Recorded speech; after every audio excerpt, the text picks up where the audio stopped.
Good morning, good afternoon, and good evening, folks. Hey, welcome to another episode of the Marketing Your Practice podcast, the podcast where I have the pleasure of simplifying the marketing and the mindset so you can increase your income, your impact, and your enjoyment in practice too. In today's episode, I'm joined by Mary Ann Pruitt. Now, she's the CEO of a company called Mosaic Media, and she's a media buying expert, which means she has a background in not only digital social media there too, but she understands the world of radio and television and newspaper.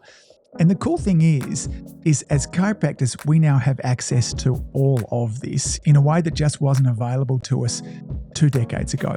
So in this episode, Mary Ann and I talk about what is media buying, what budgets should we be looking at, what platforms work best for us, what mistakes do we make when we're doing this, and if we're looking for a media buying agency, what questions should we be asking them? This is a fascinating little chat. I think you're going to really love Mary Ann. And if you wanted to take your practice to the next level, then working with a media buying agency, different from a social media agency, is something that you absolutely should look at. Let's go and chat with Mary Ann. Enjoy. Mary Ann, welcome to the Marketing Your Practice podcast. How are you? Great. How are you? Thank you for having me on. I'm doing fabulous too, thank you. It's always lovely to chat to somebody from the other side of the world. Alaska, am I right there? Alaska, yes. So that's where I live. Majority of our clients are not in Alaska. They're actually in the rest of the country and globally. We are all over the place. But I have the wonderful privilege of being able to live in Alaska and travel from Alaska all the time. Yeah, the world is getting smaller and smaller, isn't it? It's lovely. It is. It's wonderful. Is it cold where you are right now? I can imagine it's getting pretty chilly. It's getting chilly. We've had a very weird start to winter where we got a lot of snow and then it all melted. And then now we're kind of been hanging out of maybe we'll get snow again. I hope we will for Christmas. So we'll find out. We'll see. Yes. Now, you're a media buying expert. Why don't you tell our listeners a little bit about what is media buying? What do you do? Yeah. So think of any paid advertising that you do. That is the best way to describe media. I think media gets this, we consume so much media and everybody gets overwhelmed with the thought of media and advertising, but everything from your TV, radio, print, to your social media, to your Google, we'll talk about programmatic and targeting and audience targeting. That's what falls under media buying. And it is now in today's world, more confusing and more drastic than it's ever been before. And frankly, more of an expertise than it's ever been before. I think for, having been a chiropractor for 25 years, when I thought about media from an advertising point of view, most of it seemed like it was outside the budget of us, because I think about big television and newspapers. Yeah. And then we jumped into the world of social media, Facebook and Google AdWords, and a lot of that stuff was more available to us. When you're looking across those things, and I know you deal with the smallest businesses to the very large ones, is the breadth of that media available to us more now than what it might have been 2 decades ago? Absolutely. And your budget is now being able to be spent more efficiently than ever before. So when we get into audience targeting, and I'm a big believer that get to know your audience, and to your listeners who are in those chiropractic practices, those are active living and active lifestyles. You're talking senior citizens, you're talking very specific groups in which you want to target and who you work with and are your patients most of the time. So when you're developing that, actually that makes your money go even more efficiently further, and there's less waste, and your spend is stronger and more efficient in getting you those opportunities that in the day, when I first started in media 25 years ago, you didn't have those options. You had TV, radio, print, outdoor, that's it. And so only the biggest of the biggest brands that had millions and millions and tens of millions of dollars to spend could afford to be able to reach the audience, because you also couldn't target your audience like you can today. You could only go broad, and everything had to be broad and brand recognition. Now in today's world, we can do brand recognition directly to your target audience, and your money is spent more efficiently, and your budget doesn't have to be in the millions. You're talking tens of thousands or thousands. Like, you don't have to be as broad. And we work with the millions upon millions upon millions down to the hundreds and tens and thousands. And it's not each budget now can be more efficiently spent than ever before. Well, before we dive into some things like, what is programmatic and stuff like that too, You touched on the importance of niche there too. So we might kind of pretend we're doing a bit of a case study through today. Yeah. So Okay. let's just say that the chiropractic office that's wanting to work with you, or maybe to try and manage some of this stuff themselves, and there are some difficulties, particularly when we talk about being able to get into the programmatic game they're doing it yourself. But they're a family chiropractic practice, particularly their target audience is mums because they kind of control the Yeah. family sort of budget with regards to that Yeah. stuff. They're a kind of, 25 to 40-year-old woman who's working part-time, and they've got a couple of kids and a household income of a kind of 150 to 200K. So that's kind of the game that we're Yes. playing with there as well. So if we wanted to reach these people, could you talk about how we might do that and then where programmatic might fit into that? And then maybe even give me some case studies of people that you've worked with particularly Yeah. small businesses with how that helped. Yeah. And what you just did there was the first step of outlining who that target audience is. That's the crucial part of everything, is deciding, okay, who is the audience that we're going after and what is our niche as a chiropractic office. That is very important. If it's just holistic approach, if it's family, I don't care what it is, you just did the most important part of diving in. Okay, this is a family chiropractic office and this is who we need to target. We're going after the mom, and she has so many children, she has so much income, you can dive it down to what kind of car she drives, what kind of lifestyle they have, all down to that level, and get to know them to that level and get to know who they are. And the more you get to know them, the more we can do with your media money. So there's that piece of it. But when you start to dive in, okay, which tactics do I want to go after and do I want to do? The thing is that no matter when you're niching down, you have to build a brand with your audience. They have to get to know you. They have to trust you, especially in anything healthcare and chiropractic. They have to trust you. They have to get to know you. They have to feel this connection and emotion with you. So you have to develop that. The beauty of it is, in today's world, a big piece of that trust is video. Video is a great way to get to trust and get to know your doctors. And the beauty of it today, though, back in the day, you'd have to spend tens of thousands of dollars a month on television to get that done. In today's world, we can look at it and go, okay, you can do connected TV based on the impressions that you have for a few $1,000s a month. We're not talking tens of thousands of dollars. You're talking a very narrowed area that is actually only going to your target audience, only to the people that you want to have see it. And you can dive it down to the zip code. You can dive it down to the street level of how nitty gritty you want to get to that target. So the tactics of old haven't changed. We're just consuming them differently. We're consuming them in a video platform. We're consuming them in streaming. And now we can use even the smaller budgets to target them within that. So those are the things I mentioned connected TV and OTT just as an option, because now you can do video, and that's a great way of targeting them and backing it up and for building that trust. When you look at video and social media, so social media is not the targeting tool it once was. If you have first party data, it can be great. We can build lookalike audiences. We can build things like that, but we can't target like we used to. That's where programmatic comes in. And that's when we can look at and say all of the things that you just described, which I love it when somebody comes to the table and they're like, this is our list of who our target audience is, because you've done the research to figure that out. You've done the homework. And frankly, your audience is telling you who they are all the time. You're paying attention to that. And now you can build out this plan that can actually help them and develop that. And in programmatic, you can build video. You can use video. You can use display. You can use pre-roll. There's so many different things that we can do in programmatic targeting because you have all those that data information about your audience. Let's go back a few steps because you talked about what we need to do is build a brand. Can you tell me, and we've talked about video, but if we're to get a little bit more granular with that, when you're working for somebody and say, okay, we know who we're reaching, and now what I would like you to do is to put together some content for us. What sort of content and how do I go about building a brand that will have that like and know and trust with those mums out there? Yeah. So the key piece, and especially when your target audience are moms, that is the trust level has to be high. You're about to ask them to bring their family to you for practice. So what are the pain points of the moms that, and physical and emotional, what are those pain points that they're trying to solve? Is it a sick kid? Is it a sore back? Is it like, what is it that that problem is that you're trying to see and that you're solving for them? that's what your message point is. You're hitting into that emotion for what problem am I trying to solve? Don't worry about getting too cute with it. That's one thing that chiropractic offices and medical as a whole sometimes try to get too cute. Let's do this attention grabbing commercial that is over the top. No, at the end of the day, what problem are you solving for your customer? That's it. That's all you need to think about.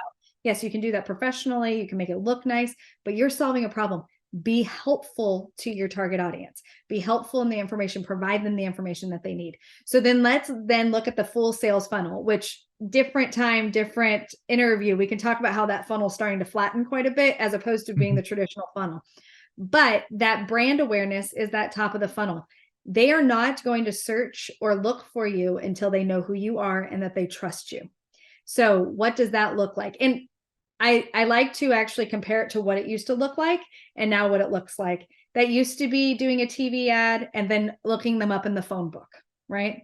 So in today's world, that is doing, streaming video, streaming audio, building that brand, then they Google you and then they find you. So that funnel, that full funnel effect is what you're really trying to build to get that customer journey, to get them to find you and then hire you as their chiropractor and come in and hire your office to be there to help their family. Because this kind of brings me on to one of the biggest challenges of attribution. And I'm sure you're dealing with this. And so what many chiropractors are wanting is they're wanting to know, listen, I'm going to put some time into social media and I'm going to invest some money into it. So I'm going to boost a post each and every week. I'm going to spend $50 to $100 in a couple of hours each week. And what I've noticed, Angus, that when I ask my patients when they come in the door, no one's saying I'm coming in because of Instagram or Facebook. That it appears nowadays that what often happens, as you said beforehand, is I will see you on Instagram. I'll then go and Google you there too. I'll then go to your website. And then maybe if you ask me, how did you come in? I'm like, I did a Google search and found you there too. How do you deal with attribution? Has that gone out the window now, or are we just a No, actually, attribution is more important than it ever has been before, and it's actually easier to do than it ever has been before in the digital age. So if we look at it in this sense, there's multiple things and KPIs, the key performance indicators of what you need to be looking for when you're doing that. But let's take a step back. When you're building this full funnel out, you're also identifying what those KPIs are by funnel ahead of time for you to look at. So yes, somebody's going to Google you probably because they heard a streaming audio ad or they saw you on social media. The other piece too, just a little side note, look past just boosting social media, look past those things, actually get a partner that can help you in running ads that are specific and maybe to first party data, as well as then what are you doing to tag that attribution. So on our end, you should have a website. Everybody in today's world, although I'm surprised always that there's always a percentage that don't, but in today's world, we have a website, right? We all have a website. So in the digital world and the tactics, we actually can see what is the click-through rate of these ads, but we can also tag those ads to see what they're doing on your website once they're there. What information are they looking for? How long are they hanging out? And then maybe look at a form fill, maybe look at things that can be, are you looking for an appointment? Or would you like a consultation call for free? Or whatever that closing is for you, then they can look at it and say, okay, yes, I'm going to fill out that form. That's a KPI that you can look for, but you can tag your ads to attribute it back to that ad. You're seeing identify those KPIs, your click-through rate, your video completion rate, what else is happening when you're in that ad space. And it can sound so overwhelming, but when you find a good media partner, they can walk you through this. We walk our clients through all of this. It can seem overwhelming. We can tell you what your KPI should be and how that absolutely carries all the way out. But then also an omni-channel approach, which you just hit on, Angus, is an omni-channel approach. We have the opportunity today to be on more than one tactic. We don't have to just pick and choose. We can have more than one tactic that then if for some reason they didn't click on that ad when they saw that display ad, but they Googled you later and we made sure that your keywords that you're popping up when they're Googling you and they're seeing you and they're looking for that new chiropractor, that you're also there. Because your brand is going to be there and your brand is going to show you. But today's world, having an omni-channel approach is the most important thing that we can look at doing now, because of the fact that our consumers are distracted. They're overwhelmed. They consume more media than we ever have in the world, in the history of the world. And so now you have to look and take a step back and go, okay, we need to have this omni-channel approach, but have those KPIs attached to each tactic, to each social media, to each form of media that you're using. Mm-hmm. I wonder, I worry that small businesses are going to think this one sounds amazing, but like, man, is that expensive for me to be able to No, and manage that's all the of those thing. kind of things? Yeah. And So what might be actually, a yeah, budget? If somebody were to, because it's such a beautiful kind in terms of, you go back to holistic again. It's like I'm yeah. managing all of this stuff, and I could see how it would make a massive difference in terms Right. of results. Where can small businesses start with a budget for this sort of thing? Well, and actually, you're going to find that their budgets are going to be within the range of, they're like, oh, I can totally do that if I were to shift these things around. And frankly, you're probably already doing these, spending money on something to guess, as opposed to strategically looking at it and guessing. Yes. So roughly where I would suggest, and what's a good budget for any chiropractic office to start looking at, is start in that $3,000 a month range to Yes. see where that goes. Okay. But if you have more, and that's if you have a single doctor or maybe one or two doctors in the practice. If you're trying to approach even more, and you have multiple doctors, or maybe you have a new doctor that you really need to approach, you're an established practice, there's lots of different things there that you probably want to look at increasing that budget. So we've had chiropractic offices all over the country that we've worked with that are that wide gamut, where you have $3,000 a month up to tens of $1,000s a month, but they're bigger firms. They're the bigger practices that you're looking at, multiple locations, things like that. So if you have a couple $1,000s a month to spend, which I promise you do, because you're doing it and testing social media or testing Google or testing this content or testing that practice, there's a lot of players out there that can say, oh, I'm going to help you with this, and this. And then you're like, oh, I don't feel like what am I doing? I'm overwhelmed and I'm stressed out. I promise you, you have a couple $1,000s a month to put towards this. And if you do, this is a right fit for you. Yes. Now, we touched on the word programmatic beforehand, and how when you're working with an agency like yours or a media buying partner, that you get access to a whole bunch of things that you just don't otherwise. Can you tell us a little bit about that? What is programmatic? What does it give you access to? How might it actually decrease your costs? Yeah. So one thing that's really important is, if you're going to work with an agency, make sure that programmatic is a specialty of theirs. Ask them those questions.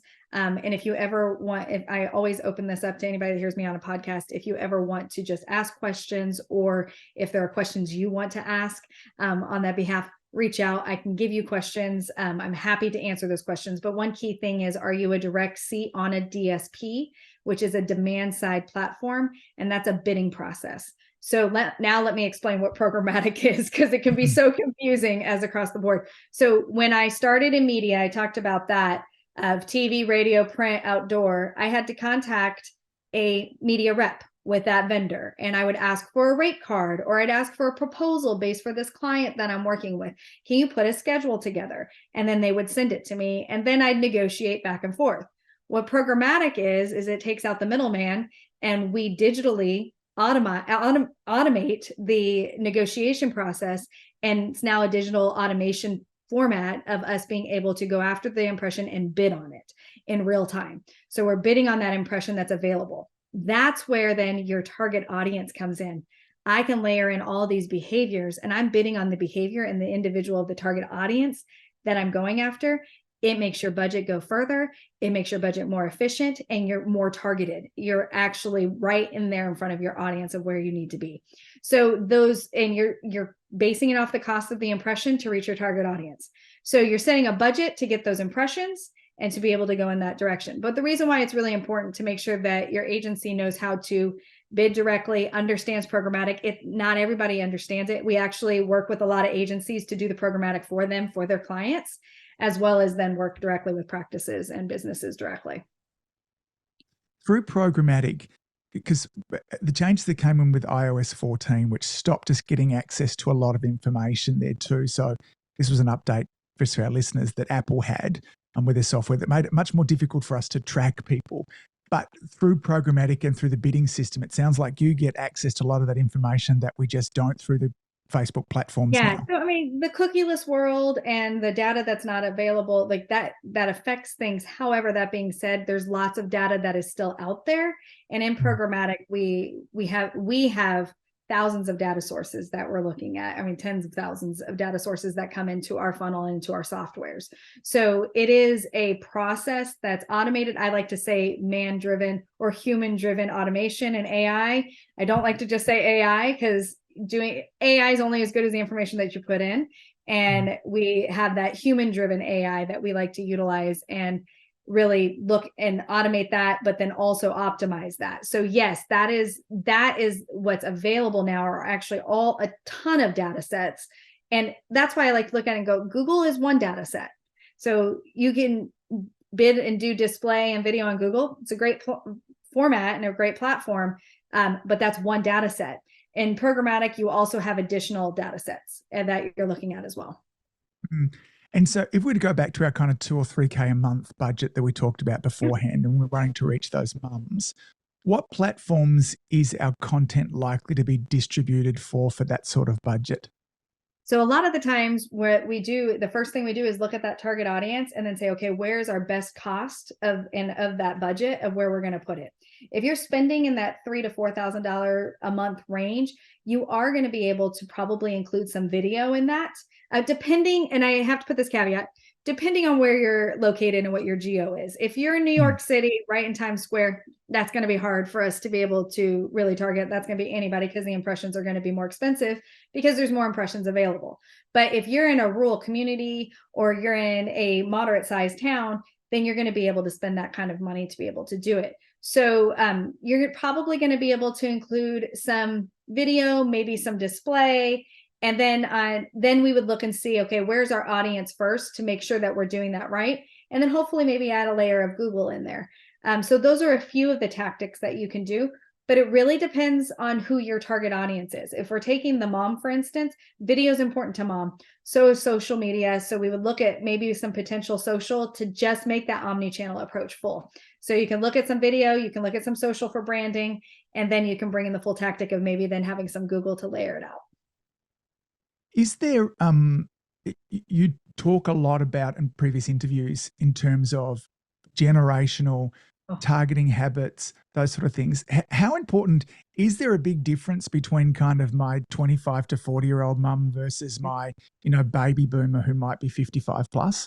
Yes, absolutely. So for the first time in American history, we have, and globally, we have 5 working generations. That's a lot, and we've never had this. And so why is that taking place? Is that we have the oldest of older generations not retiring, like my father, who is part of that traditionalist silent generation. They haven't retired. He's 80 years old, and I don't know that he'll ever retire. Like, I really genuinely don't know. He likes where he feels like he's 60. Like, he doesn't think he's 80 in any way, shape, or form.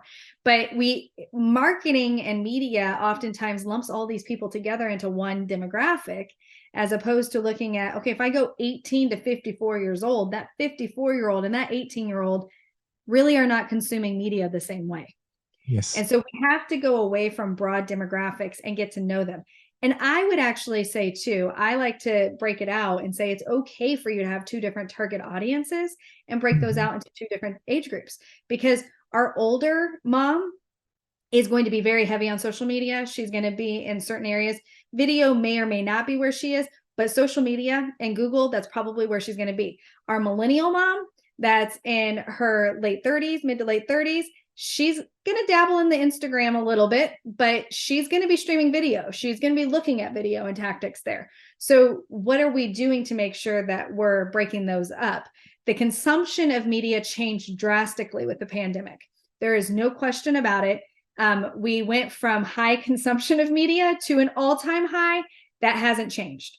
So you have all of these different generations consuming media at different levels than they ever have, but also at the highest level that they've ever had. And each one of them in these different generations are targeting and looking at videos or looking at media in a different way and consuming it differently from each other generation. Got it. I think as I'm hearing this here, I guess if we've got what I'm seeing that a media buying company does is very different from perhaps a social media agency Absolutely. who might be, running my Facebook ads, putting information out there too. But when I shift into somebody that might be a media buying agency, I get access to a lot more in terms You of do. platform omnipresence and stuff there as well there too. Tell me some of the mistakes that people make. If I'm going to go and want to work with a media buying agency, what questions should I be asking them to make sure that my money is going to be well spent? Yeah, absolutely. So one of the first things I would ask is what their specialty is in programmatic, how robust is their programmatic team, and are they a direct seat on a DSP? That's a key piece. So that's number one. But you just hit on something very important, that a social media agency is not a paid media agency per se, where a paid media agency has social media probably under its arm. So they are two different types of agencies. And when you're looking at that, you want to, if you're looking for a paid media agency, and if you're doing paid social, you need to be looking at other tactics, because paid social has changed and paid social is shifting quite drastically and Facebook is a great tool and social is a great tool, but it's shifting quite drastically on how you need to start looking at some other tactics and maybe branching out a little bit more. So there's a lot of, go ahead. You look like you have a question. No. It really is just, I'm agreeing because, in the early days, Facebook in particular, there used to be like, stealing candy from a baby. It was easy to do. The Pop an ads ad were up there. fantastic. Yep. It was, but it's really changed now where we have to work a lot harder, and there's certainly loads of. So let's shift into this. What about results? How long, like if I'm going to come and work with you, and I know that there are, but a typical small business that might want to work with an agency, how long do I need to be able to budget this for before hopefully, because good advertising should pay for itself. It should be an investment, not an expense. Absolutely. And that's another thing to ask your agency is, how do you measure return and what are the KPIs that you measure? Those are very important things ahead of time. So it depends on what your goals are, but you need to make sure you do that. But the best, I always like to say, give it 90 days to really see how it's working. Here's the other piece that's really important as you're looking for a media agency and as you're doing this. What do you do to optimize? What is your optimizing process? Because that's a key piece, because that first 90 days will also we're collecting data. We're collecting data on how people are consuming your ads. How are they reacting to your ads? Maybe we test 2 different ads to see which one is performing better during that time frame. Things like that can happen. But optimizations need to be taking place regularly to get a clear picture of what is happening. So those are the things that you want to make sure that you're also paying attention to. But that 90-day window is really then, okay, now we need to start seeing how things are going and starting to see some results from that. But if you stop before that 90-day window, consider it money kind of out the window, because you really need to commit to that in that 90-day window to make sure that you're collecting all this information and going in that direction and pushing it forward. Yeah.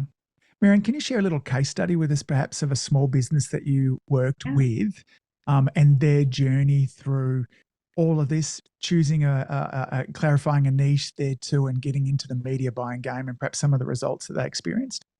So some of the things that I love sharing stories, and I have to be careful of sharing brands, but I can be very broad and direct because we always keep our clients confidential. But some of my favorite stories are always the ones, and we have a lot of success stories, but are those small guys and the underdog, right? The underdog that maybe is competing against others and have a hard time. So in this case, it's a practice that really was competing against much larger firms to make an indent and to make a change. So what we did was, okay, we actually did some competitive research as well, right out of the gate. That's another thing to talk about with your agencies. What can they do to provide competitive research?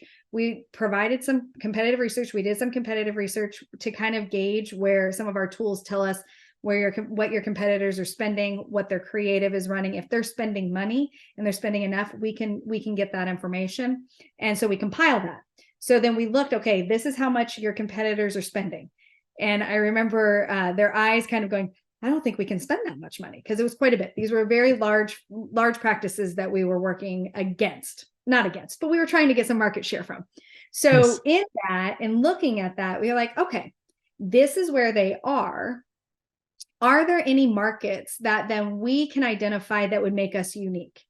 So what we did then was, okay, in the practice, in this sense, what makes you a little bit more unique? And this is applicable to anybody. It's the family practice. Are you a holistic practitioner? What are the various things that make you different? So we identified something very clearly that made them unique. And what we did then in there was build the tactics around that. And in this community, it actually, what made them unique had to do with multilingual doctors. That's actually what ended up making it unique and different. And so this was not a practice that really anybody had ever gone after. And so we went after it. And that's where from there, you took these multilingual doctors that were then able to provide a service to an audience that was in the market that really felt underserved.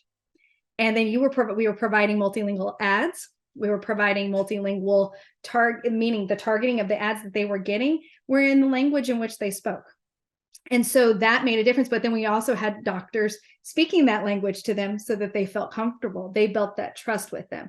So we were able actually to build market share quite a bit and drastically increase their numbers while we were overseeing their budget. That's when we saw these numbers start to drastically increase. And why? Just because we found something different. They didn't have to spend the same level as the large practices. We just made something just a little bit different and spent that money efficiently to where we needed to target. Yeah, great story. It's just another example of how knowing your audience and then so being able to crucial. target that makes a huge difference from there too. Reflect on who you are as a practitioner and as a chiropractic office. Reflect on that. Reflect and think and see, okay, what makes me different? If I have 20 competitors in a market, how am I different? And then really identify what can I offer that's different. And then your ad buys, and that's where it came in, was our targeting tools being able to target correctly of where their target audience was. One of the questions, Mary Ann, I like to ask my clients is, ask your patients, when you're telling a friend about us, what do you say? And that can be really, because I know myself in terms of what makes me different, as a chiropractor, it can sometimes, but you're kind of too close to it. It's hard we can pick up some of the big things, but if we go back to our practice members, our patients, and ask them, it can be just a mine of wonderful kind of data there. Like, I didn't realize that.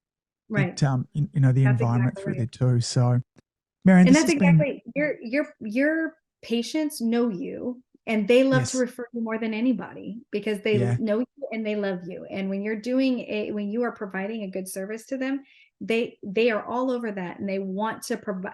They want to refer you. They want to tell you, and they want to tell you. So they want to help you. You ask them those questions. I think sometimes we're so scared to ask because we don't want to offend the patient, or we don't want to, they're there. If you have a patient that's there regularly, that is like, what do you like about coming to this office? What is it that you enjoy?